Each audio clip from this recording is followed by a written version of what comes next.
What's going on, guys? This is Alex, and today we're going to talk about 5 passive income ideas that are more passive than others. In order to create those passive income streams, you would need to input either time or money.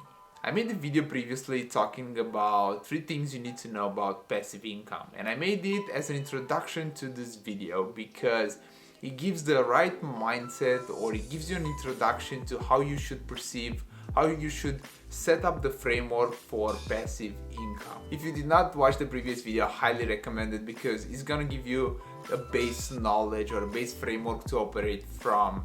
And I'll put a link in the description down below so you can go and check it out and then continue with this video if you want to. The video is quite short and it's not going to take a lot of time. Okay, so leaving that aside, let's get into the passive income ideas that are less passive than others. The first passive income idea that is by far the most passive one, at least in my opinion, is investing in an ETF for growth.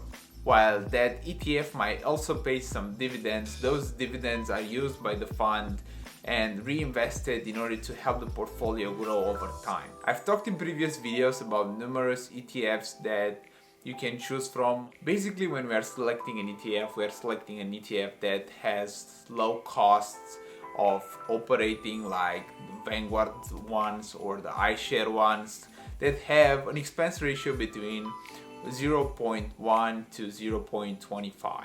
Vanguard has a lot of options to choose from. The ETFs that I like the most from Vanguard are the ones that either track the S&P 500 or the ones that track the entire stock market. What you can do in order to have passive income from that portfolio is to fund that portfolio enough that you can withdraw a certain percentage, like a 3 to 4% every single year, in order to support all your expenses or some of your expenses. Because the portfolio grows about 7% adjusted for inflation based on the historical data, you can withdraw about 3 to 4% without touching the initial principal that's left in there to grow over time. Now, I told you that those options that I'm gonna give you require either money or time in order to be able to generate passive income, and this one is no exception. It requires initial funding in order to grow the portfolio enough where it can either support yourself or support some part of your expenses.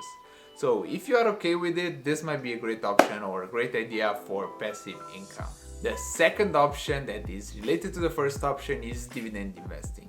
This approach focuses on investing in dividend-paying stocks or in dividend-paying companies that are well established and have a long historical data of growing dividends and on paying dividends. A dividend is a distribution as a reward for you, the shareholder, the owner of the share, for owning a part of that company. For dividend investing, you can either choose the companies by yourself and build a portfolio by handpicking every single stock and every single company that you invest in, or by choosing an ETF that is geared towards the dividend investing. Such ETF actually exists and it's quite a good one, and I'm gonna put it here on the screen so you can see it and check it for yourself and do your own research about this kind of style of investing. What you need to know about dividend investing is that those companies have different schedules for paying that dividend. Some of them pay monthly, some of them pay quarterly, some of them pay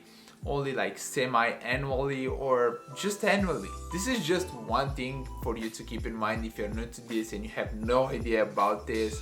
And also, one other piece of information that I'm going to share with you is the fact that that ETF pays monthly dividends that count as passive income. Now, if you want to grow that portfolio so it's going to pay you even more, you could actually reinvest those dividends in order to help that portfolio compound and grow over time, in order to grow that source of passive income, just like investing in an ETF for growth. Please keep in mind that this is not financial advice, this is not legal advice, and this is for pure entertainment purposes only. The third passive income idea that you can implement in 2020 is investing in real estate. Now, this is one of my favorite ways of generating passive income because it's very hands-off if you plan it and do it properly. What you can do in order to set yourself up in 2 ways is to buy a below market value property that needs cosmetic work, perform that cosmetic work that's gonna boost your net worth, and then rent that property in order to generate the cash flow.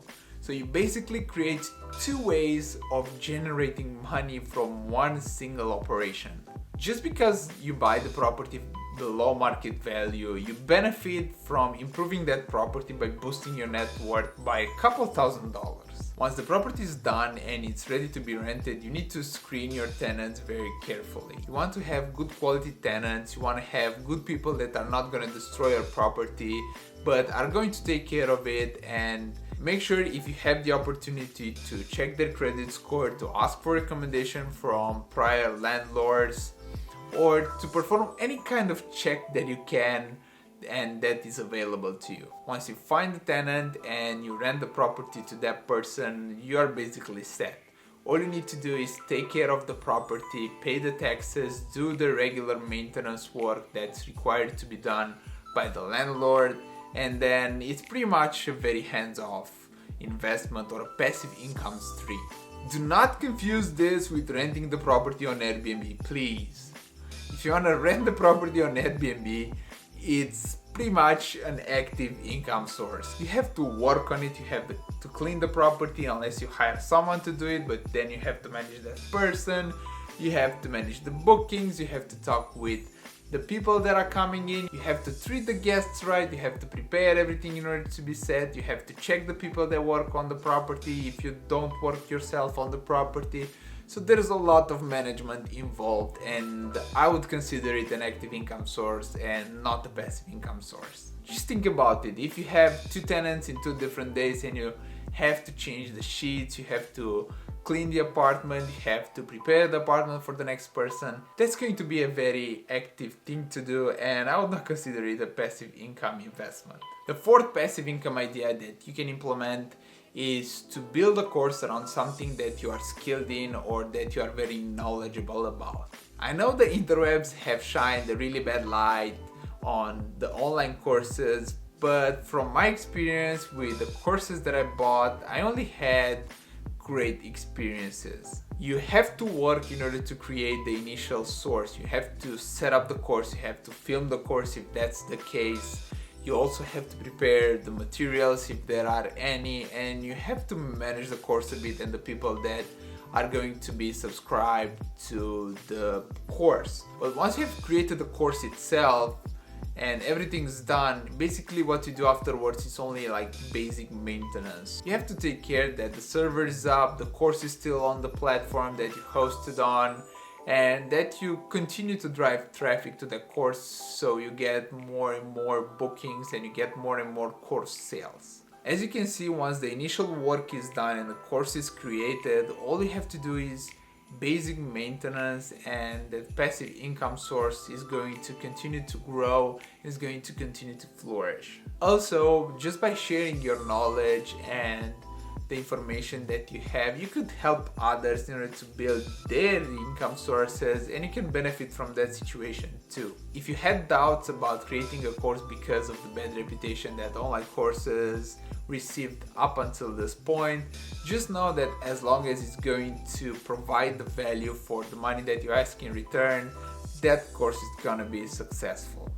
The last passive income idea that I'm gonna share with you is affiliate marketing, and I want to put my own spin on it because I only see people talking about it from an easy quick buck perspective, and I don't really think that's the case. In theory, yeah, of course, affiliate marketing is a very easy way of making passive income because you just set up a few links or a landing page and then you drive traffic to that page and the money will flow to you. Well, it is not that simple. In order to receive a commission as an affiliate, you need to sell something. And in most of the cases, people are trying to sell things that either they never used or they don't believe in. And I think this is the opposite of affiliate marketing, or what affiliate marketing should be. I see affiliate marketing differently. I see it as an opportunity to help the people around you or to help the community that you've built in some way, shape, or form. Maybe you have found a thing that has helped you tremendously in either doing something, learning something, or just basically solving a problem for yourself. And you want to share that thing with the community that you have. At its core, it's the desire to help those around you from the thing that you benefited. And by just helping others, the others will take care of yourself. Basically, if you earn some money as a commission just because you recommended something that you truly believe in, that you used and it helped you, it's just a secondary thing. It's not something that's looked for primarily. Yeah, you might earn a lot just because you promote a service, but if you use that service and you believe in and it's actually helping you, and at the same time now it's helping others, maybe you should be rewarded for it. What I'm trying to convey here is that earning the commission is the least of the priorities.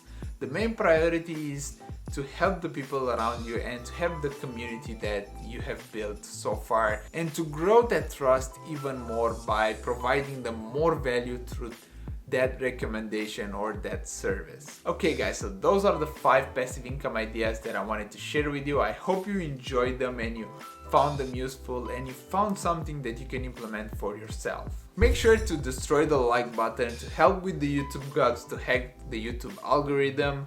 Make sure to subscribe and ring the notification bell if you want to be notified whenever I post another video. You've been awesome, I've been Alex, and I'll see you in the next video. Until next time, take care, have a wonderful day. Peace!